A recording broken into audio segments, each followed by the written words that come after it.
with my career coach at the time, and he sort of gave me 5 aspects of a job and I actually reuse this quite a lot. I used it in a conversation with someone I had a few months ago, and he said there's 5 key aspects to a job. It's the flexibility, which obviously with COVID and returning to work, the variety in what you do, the security and the security and the stability.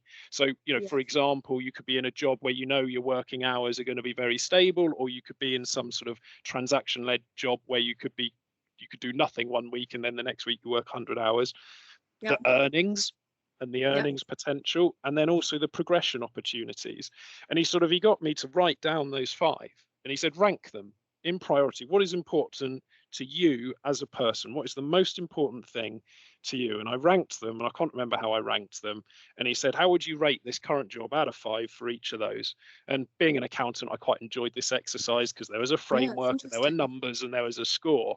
But I did that, and I sort of said, well, actually, my earnings are okay. Progression opportunities are very clear. I mean, that is one of the things the big 4 and most practice, it's not just big 4 to be clear, they're very good with those progression maps and progression opportunities. The security and the stability is good, the variety is really good, and the flexibility is okay. So I rated it all, and I said, well, this is all right, so I'm going to do it for another year and another year, and every year I did something different. I think that's the main thing. I think audit has a reputation of, it's tick and bash, you get a balance sheet, debits and credits, you get in, you get out, you go on to the next job. I think the key point I would make is when you become a manager and then when a senior manager, it's less about the audit. It's less about the debits and credits and the ticking and bashing and have you done a sample of 25 or 40 or 60? Did you follow the right methodology? And it's more about the relationships and building the right team and giving presentations, and it becomes less about the accounting and more about leadership. So sorry, I've lost track of your question. Does that answer? I don't know if that's answered. I mean, that's why I stayed in role. I don't know if I fully answered your question though. Sorry, I got carried away. Those 5 words that you just said, I think they're brilliant. Like, I'm going to do that myself. Obviously not for my role at Michael Page, but I think so everything great. I'm fully happy. But I think that's literally more interesting than what I asked you anyway, so don't worry about it. Tom Harris has a question. So he says, which level would you, and thank you, Tom, which level would you recommend exiting practice to industry? He wrote newly qualified / senior, assistant manager, manager, all the way through, etc. Presumably there is an optimal balance of specialism, skills, development, seniority, etc. There's certainly a point that I heard people say as well when I was at EY, which is, if you get any more senior, you won't be able to leave. You reach almost that crossroads where you either make the decision and I mean that's not true. I know people who made it to not necessarily partner but salaried partner at a big 4, and they still left and they still were able to get a job. However, that was few and far between. So I do think senior manager is probably the close to the maximum, but I wouldn't want to put a limit on it. As to whether there's an ideal level, I think it was Stuart who said that there's definitely something about, I think audit managers with that background and experience, I think it carries a lot of weight.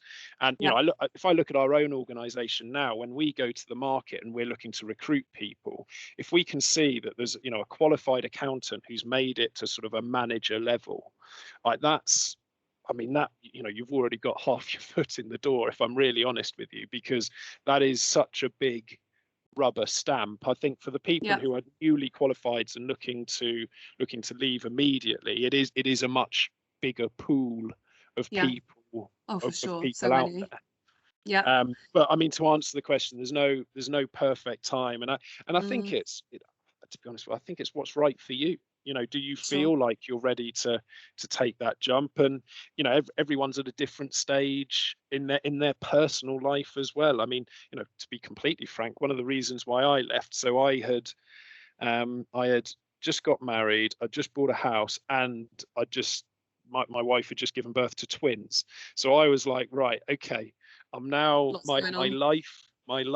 my life and home situation has completely changed pretty much within the space of 12 months, and I need to reevaluate. And actually, those 5 sort of aspects of a job, if you were to think of the ranking of priority that I had before, they pretty much changed overnight. So it all depends what's going on at home.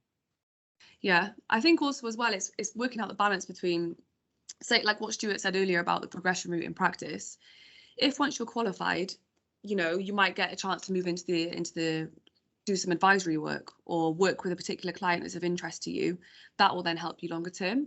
If, however, you know, you're about to qualify and you're like, well, I feel like I've kind of reached my maximum capacity where I currently am, then it's like, well, what could an in-house move offer me that a practice route can't? So I think it's just comparing and contrasting. When people are starting to look at opportunities and they're questioning practice or industry, I often tell them to look at job specs from both, and just to literally get a highlighter, highlight the bits that are interesting in both of the specs, and just see what am I going to gain and what am I going to potentially not want like from each role. Because as well, the different types of roles you can have can just vary. So it just depends on the type of role you are looking at. Absolutely, yeah, absolutely. I mean, the second nugget, if I can throw one in, because I mean, look, you know, I was a 4-year senior manager at EY, and the decision to leave felt massive. So I actually spoke to a few recruiters myself at that time, just to sort of get their advice, and the advice that I got then, which has stuck with me, is almost don't worry about your first move. It's the second move that's more important.